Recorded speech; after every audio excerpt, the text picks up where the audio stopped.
On a bright Monday morning, the city skyline of Chicago shimmered against the glass walls of Whitman Industries headquarters. Inside, Richard Whitman, the CEO of the corporation, sat in his spacious corner office, exuding the authority and confidence of a man who believed he controlled every aspect of his world. Richard, with his neatly slicked silver hair and sharp navy blue suit, was known for his no-nonsense approach to leadership. To him, rules were sacred, and he prided himself on ensuring they were followed to the letter. Yet, on this particular morning, a storm was brewing just beneath the surface of his meticulously ordered life. Richard's piercing blue eyes scanned the reports on his desk, his jaw tightening with each passing second. The atmosphere in the office was heavy, suffused with the kind of tension that made his assistant, Claire, hesitate before stepping inside.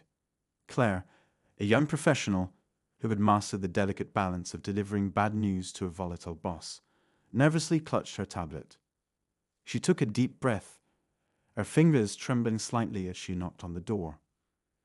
"Come in," Richard barked without looking up.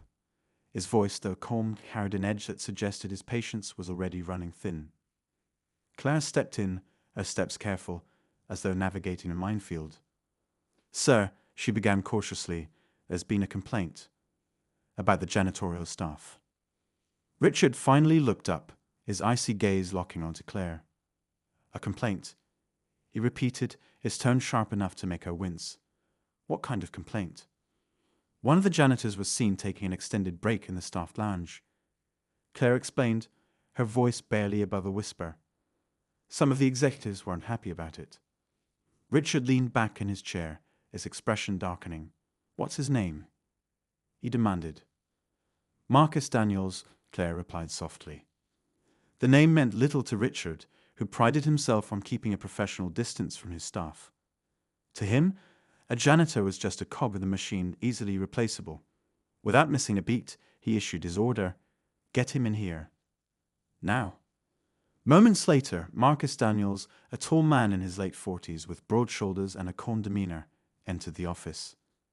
His work uniform, though neat, contrasted sharply with the polished surroundings. Marcus had always carried himself with quiet dignity, a trait that stemmed from years of experience in high-pressure corporate environments. He had taken the janitorial job not out of necessity, but as a personal experiment, a way to reconnect with the fundamentals of hard work and humility. Richard didn't bother looking up as Marcus entered. He gestured toward the chair across from his desk. "Sit," he said curtly. Marcus obeyed, his expression neutral. "You wanted to see me, sir. Do you know why you're here?" Richard's gaze was cold, his tone accusatory. "I assume it has something to do with my break earlier," Marcus replied evenly, his voice steady despite the brewing storm. Richard leaned forward, his frustration spilling over. This company doesn't tolerate laziness. If you can't follow the rules, you don't belong here. Marcus held his ground, his voice firm, but respectful. "With all due respect, sir, I've never missed a shift, and I've always completed my tasks on time." Richard's temper snapped. "I don't have time for excuses. You're fired. Pack your things and leave." Marcus's jaw tightened, but he didn't argue. He stood up, his silence more powerful than any words he could have spoken. As he walked out, a hush fell over the office. Employees exchanged uneasy glances, their faces a mix of sympathy and fear. But Marcus didn't falter.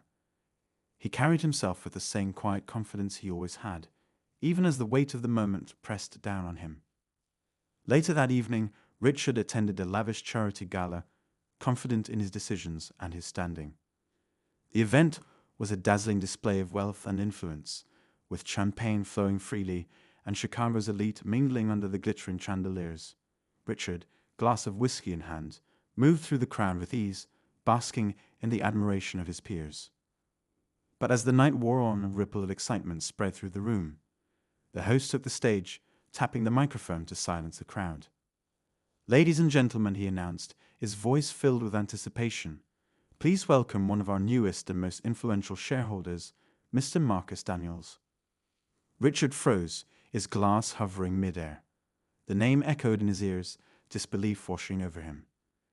He turned toward the stage, and there he was, Marcus Daniels, no longer in a janitor's uniform, but a tailored suit that radiated power and elegance.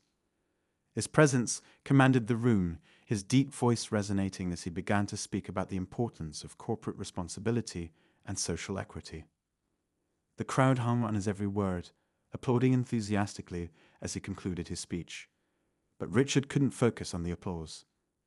His mind raced, struggling to reconcile the man on the stage with the employee he had dismissed just hours earlier.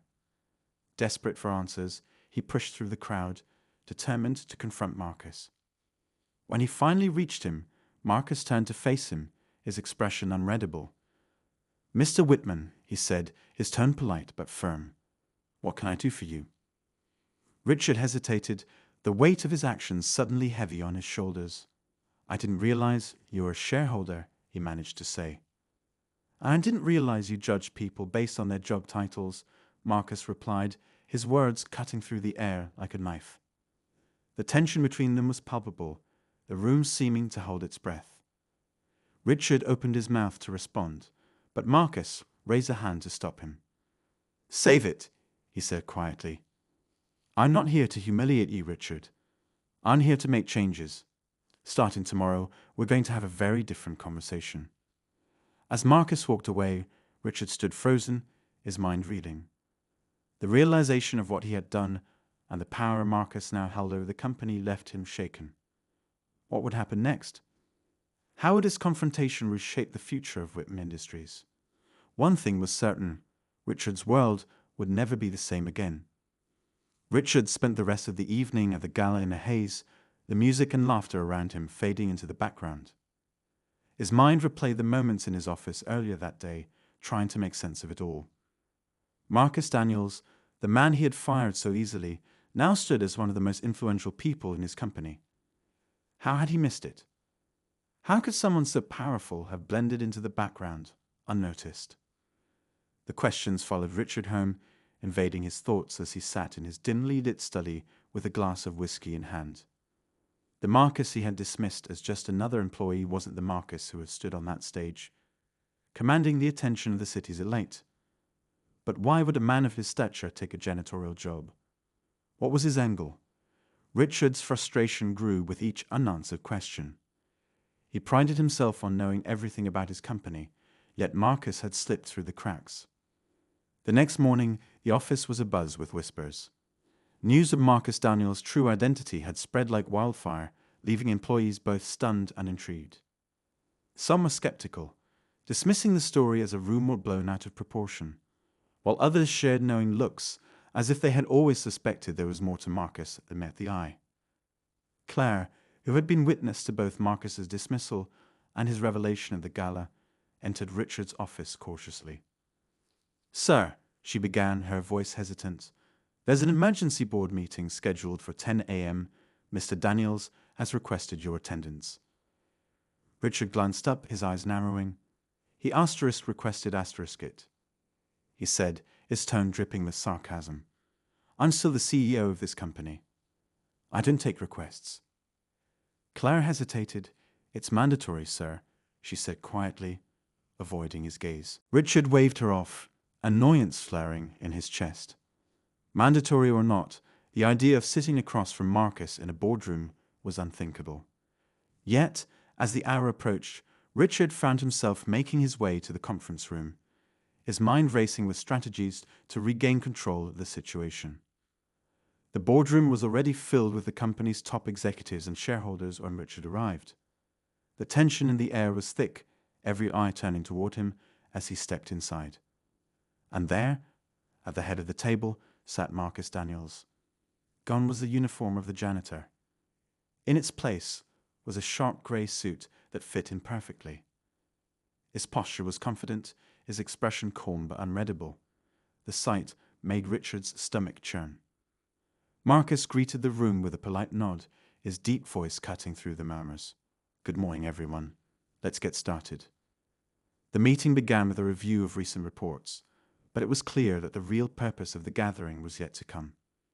Richard sat stiffly, his hands clenched in his lap as Marcus addressed the group with ease, his observations and suggestions showing a deep understanding of the company's operations.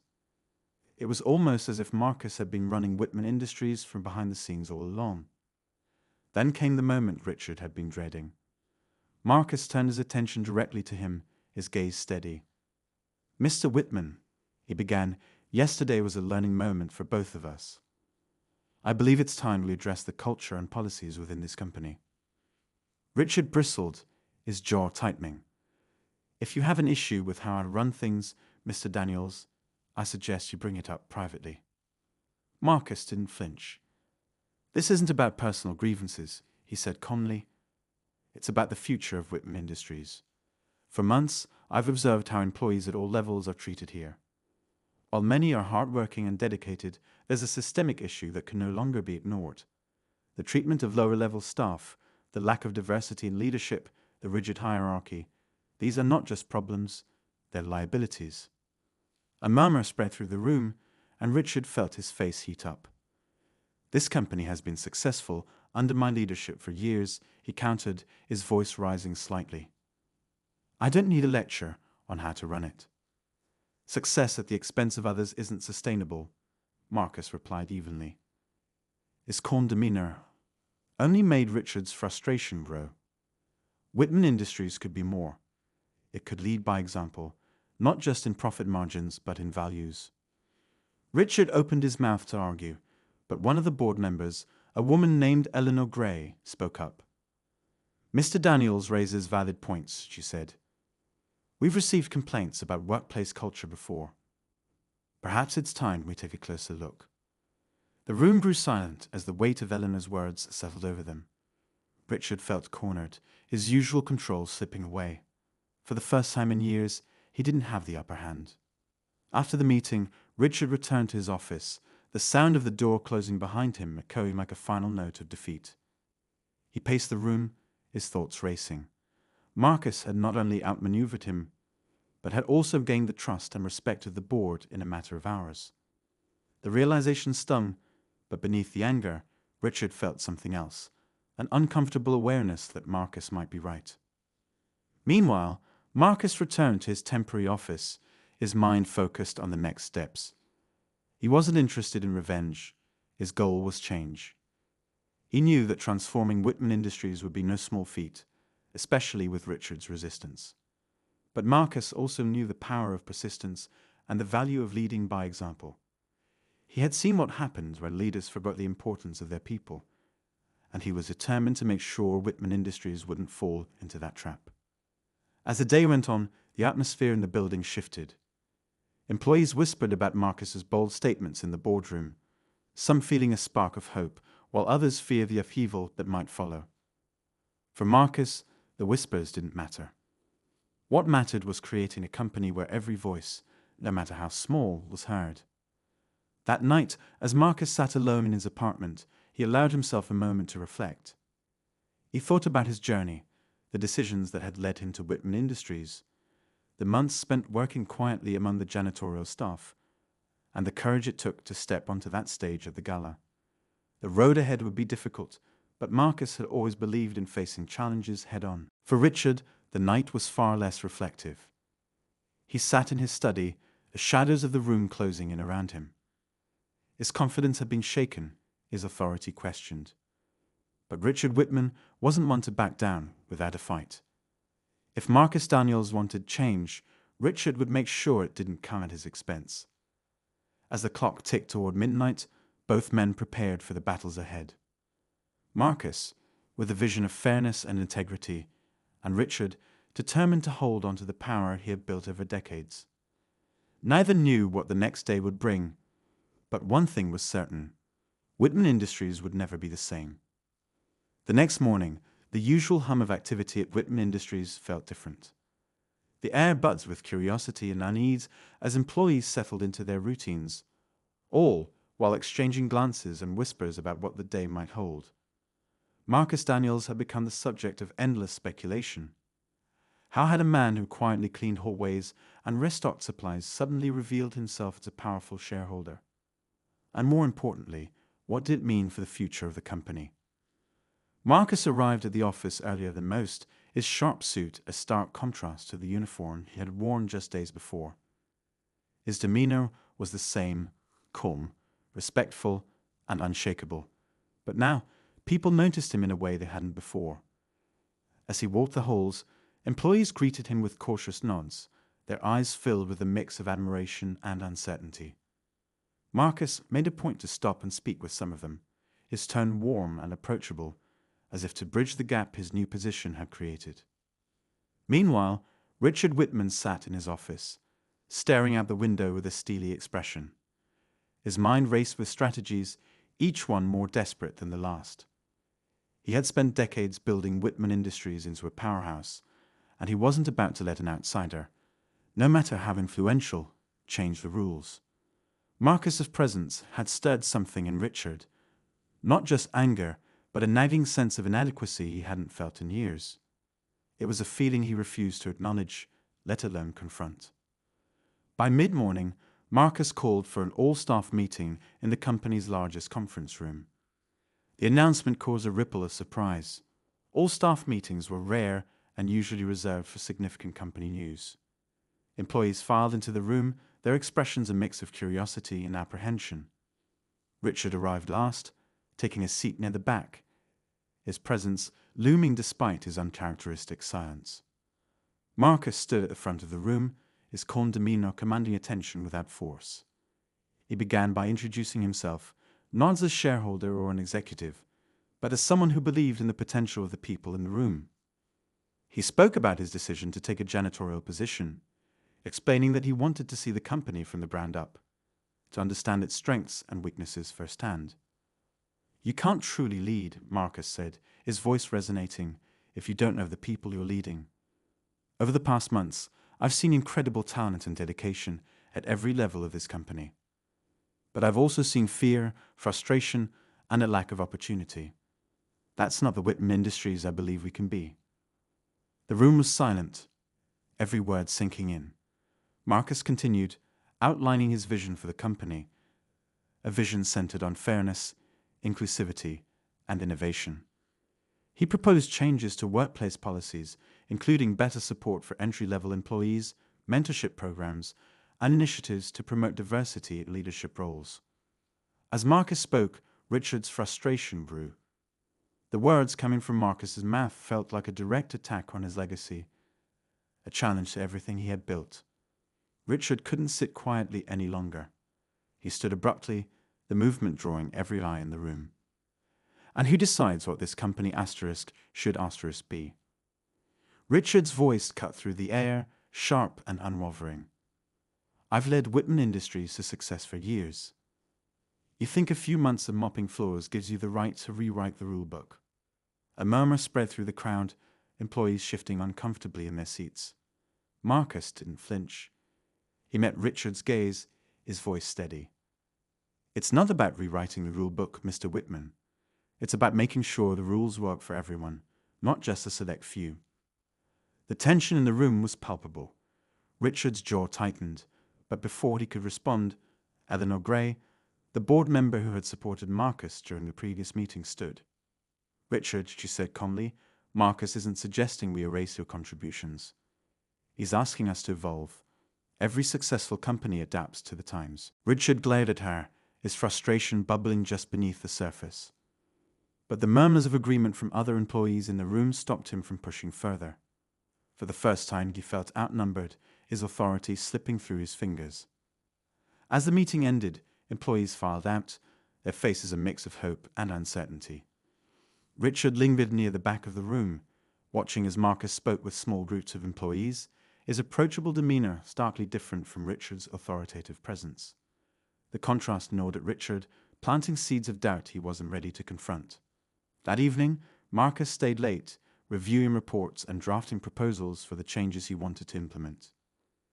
He knew the road ahead would be difficult, especially with Richard resisting at every turn. But Marcus had learned long ago that meaningful change rarely came easily. It required patience, persistence, and the ability to weather storms. Across the city, Richard sat in his penthouse apartment, staring at the skyline as the weight of the day settled over him. He replayed Marcus's words in his mind, each one feeling like a blow to his pride. For the first time in years, Richard felt something he didn't know how to process: doubt. He had always believed in his ability to lead, to make the tough decisions. But now he couldn't shake the feeling that he might have been wrong about some of them. As the city lights flickered outside, both men prepared for what the next day would bring. Marcus focused on building a company that valued every voice, and Richard, determined to protect the legacy he had spent a lifetime creating. The battle for Whitman Industries was far from over, and the stakes were higher than ever. The days that followed were a whirlwind at Whitman Industries. Employees could feel the tension mounting like the air before a storm. Marcus began implementing small but impactful changes, policies that seemed to prioritize employees' well-being and foster open communication. He started visiting different departments, holding impromptu discussions with staff, and asking candid questions about their experiences at the company. Many were hesitant at first, but Marcus's genuine demeanor won them over. Slowly, voices that had been silenced for years began to emerge. Meanwhile, Richard retreated further into himself. His usual sharp focus was clouded by a gnawing sense of losing control. He watched from the sidelines as Marcus built alliances within the company, his influence growing stronger with each passing day. The board, once firmly in Richard's corner, now seemed divided. Some admired Marcus's vision and determination, while others hesitated, wary of the risks involved in upending the company's long-standing practices. One afternoon, Marcus announced a company-wide survey inviting employees to anonymously share their thoughts on the work environment and leadership. The idea was simple yet revolutionary for Whitman Industries. For years, employees had accepted the status quo, believing their voices didn't matter. The survey, however, offered a glimmer of hope, a chance for real change. Richard, on the other hand, saw it as a direct challenge to his authority. He summoned Eleanor Gray to his office, his frustration spilling over as he paced the room. "Do you see what he's doing?" Richard demanded, his voice sharp. "He's undermining everything we've built here. A survey? He's turning this company into a popularity contest." Eleanor remained calm, her gaze steady. "He's giving people a chance to be heard, Richard," she said. "That's not a bad thing." Richard scoffed, shaking his head. "And when they start complaining about things they don't understand, budget cuts, policy decisions, who do you think they'll blame?" "Me?" Eleanor sighed, leaning forward slightly. "Maybe it's not about blame. Maybe it's about accountability. You've run this company your way for years, and it's been successful, but times are changing. Marcus is trying to adapt. Maybe you should too." The words stung more than Richard cared to admit. He dismissed Eleanor with a wave of his hand, his thoughts swirling. Adaptation, accountability. These were things he had always demanded from his employees, yet now it felt like an attack on his leadership. As the survey results came in, Marcus spent hours poring over the responses. The feedback was raw and honest, painting a picture of a company that thrived on ambition, but often neglected its people. Stories of overworked staff, missed opportunities, and unacknowledged contributions filled the pages. But there were also glimmers of hope. Employees who expressed a desire to see Whitman Industries succeed, not just financially, but as a place where they could grow and thrive. One evening, Marcus called an emergency board meeting to discuss the findings. The atmosphere in the room was heavy as he presented the data, outlining the issues employees had raised and his proposals for addressing them. His tone was firm yet empathetic, striking a balance that resonated with many in the room. Richard sat silently, his expression unreadable. Inside, however, he was a storm of emotions. He couldn't deny the validity of the survey results, but he wasn't ready to concede control. When Marcus finished his presentation, Richard finally spoke. "You paint a compelling picture, Mr. Daniels," he said, his voice measured. "But change is not without cost. Implementing these policies, revamping our culture, it's going to take time and resources.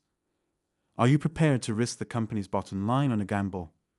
Marcus met Richard's gaze, his expression calm but resolute. "It's not a gamble," he said.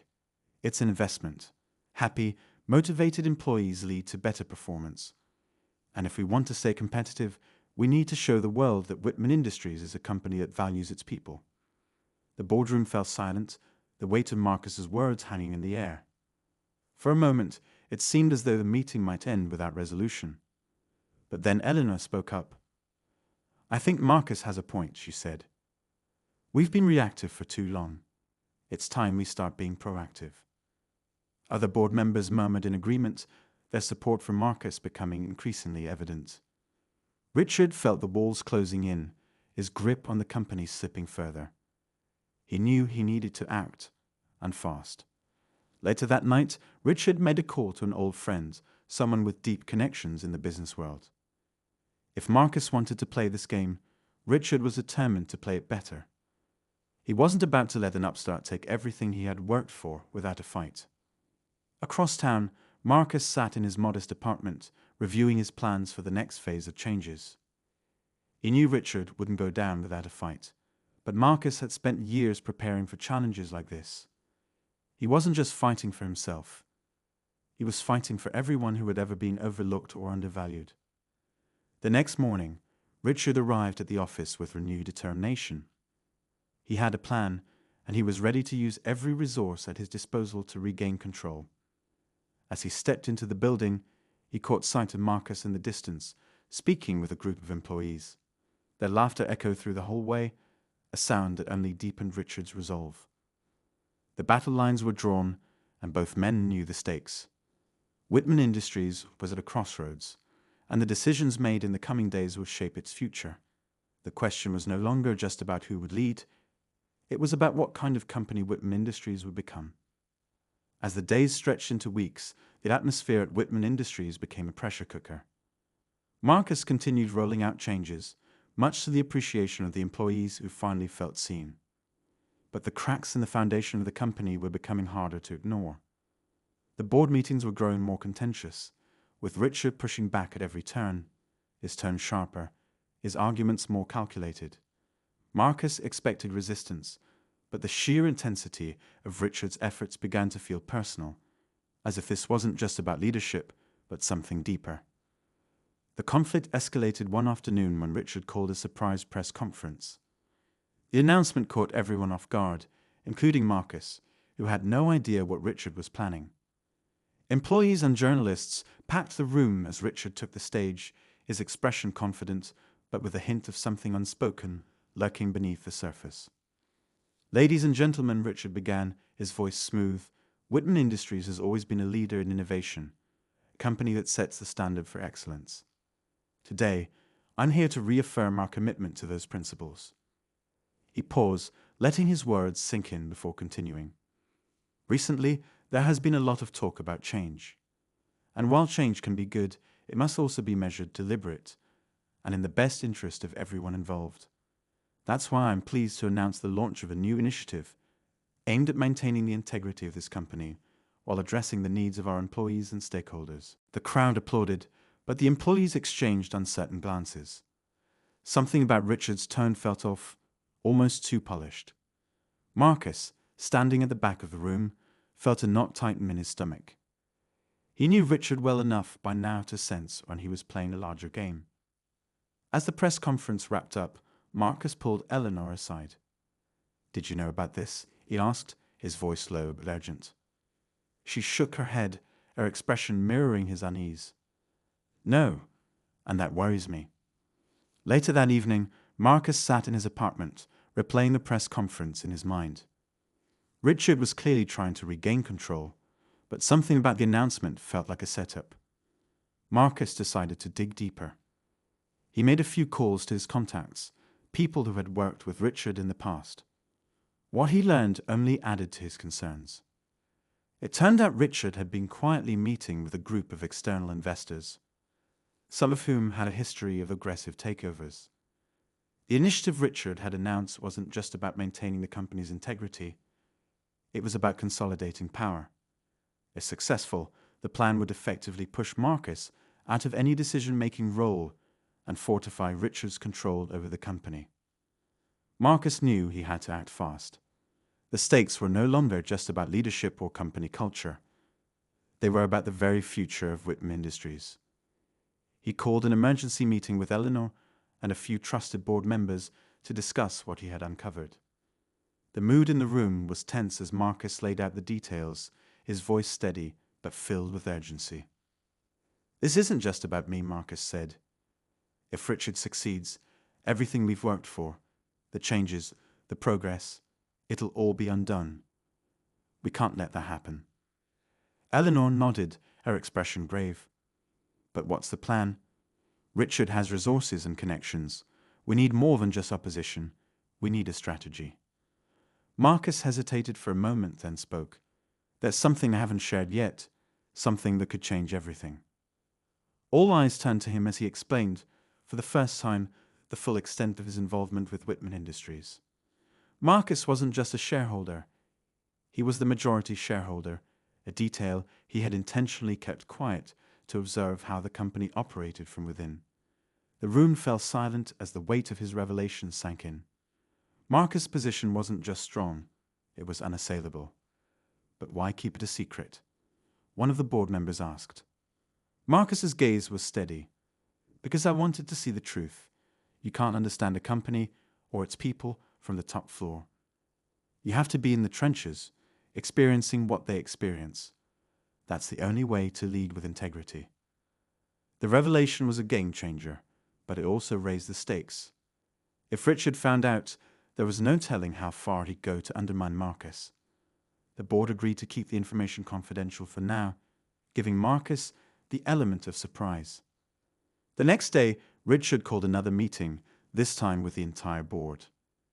His demeanor was triumphant, his plans for the initiative outlined in meticulous detail. But Marcus sat calmly, his expression unreadable. He let Richard speak, knowing the moment to act was approaching.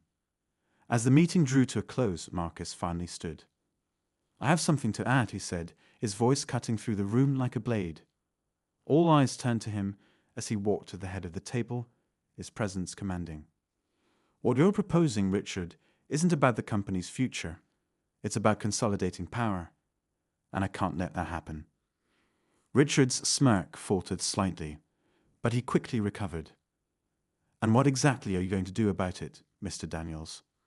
Marcus leaned forward, his voice calm but resolute. "You've been playing a game, Richard.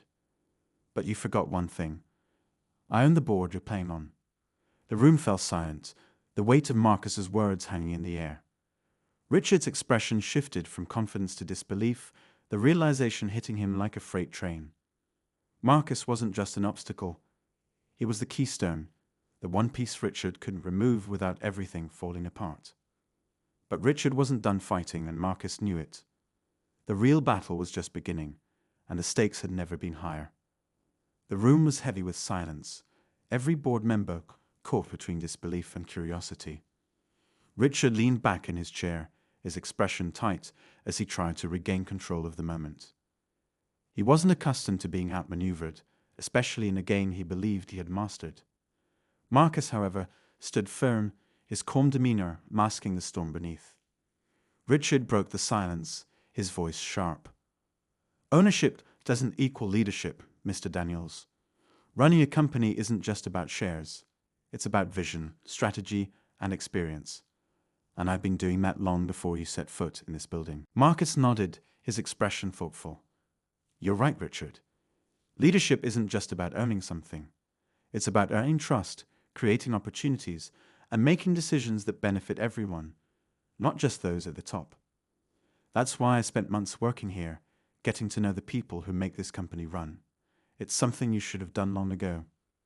The tension in the room thickened, and Richard's frustration boiled over. "You think you're some kind of savior," he snapped. "You don't know what it takes to keep this company afloat. You've been playing a game while I've been making real decisions, taking real risks." Marcus's gaze didn't waver. "And yet, those decisions have created a culture of fear and division. Real leadership isn't about control, it's about respect. And that's what this company has been missing." Before Richard could respond, Eleanor stood, her voice cutting through the escalating argument. "Enough," she said firmly. "This isn't about who's right or wrong anymore. It's about what's best for Whitman Industries. And Marcus is right. This company needs change. Her words landed like a gavel, and other board members began to murmur their agreement. Richard's face darkened as he realized the tide was turning against him. But just as Marcus thought the confrontation was reaching its conclusion, Richard played his final card. "You're not as invincible as you think, Marcus," Richard said, his voice low but dangerous. He slid a folder across the table, its contents spilling out in front of Marcus. Inside were documents that painted a picture of Marcus' past, failed ventures, personal losses, moments of vulnerability that Richard had unearthed in his desperate bid to regain control. The board looked on in stunned silence as Richard leaned forward. "You think you're better than me? That you can just waltz in here and take everything I've built? Well, let's see how the board feels once they know the real you." Marcus stared at the papers, his jaw tightening. The attack was personal, calculated, and meant to destabilize him. But instead of reacting with anger or defensiveness, Marcus took a deep breath and looked up, his gaze steady. "Yes, I've made mistakes," he said, his voice calm. "I've failed, I've struggled, and I've learned. But those experiences are what shaped me into the leader I am today. I don't hide from my past, Richard. I embrace it because it's a reminder of why I fight so hard to create a better future for this company and everyone in it." The room was silent as Marcus's words sank in. For the first time, Richard looked uncertain, his confidence shaken. The board members exchanged glances, their expressions reflecting a growing respect for Marcus's honesty and resilience. Eleanor broke the silence once again. "Richard, it's over," she said softly but firmly. "You've had your chance to lead, and it's clear the company needs a different path now." Richard slumped back in his chair, the weight of defeat finally settling on his shoulders. The board voted unanimously to implement Marcus' proposed changes and officially appointed him as CEO, with Richard stepping down to an advisory role. As the meeting ended, Marcus stood by the window, looking out at the city below. He knew this victory wasn't just about power or vindication. It was about proving that leadership could be compassionate, inclusive, and transformative. Eleanor approached him, her expression warm but curious. "You handled that well," she said. "But I have to ask, why didn't you tell anyone about your majority stake sooner?" Marcus smiled faintly. "Because it wasn't about making a statement. It was about making a difference. And sometimes, to understand what needs to change, you have to start from the ground up." As the employees gathered later that day to celebrate the beginning of a new era, Marcus stood before them, his words simple but heartfelt. "This company isn't just about profits or prestige," he said. "It's about people. And together, we're going to build something we can all be proud of."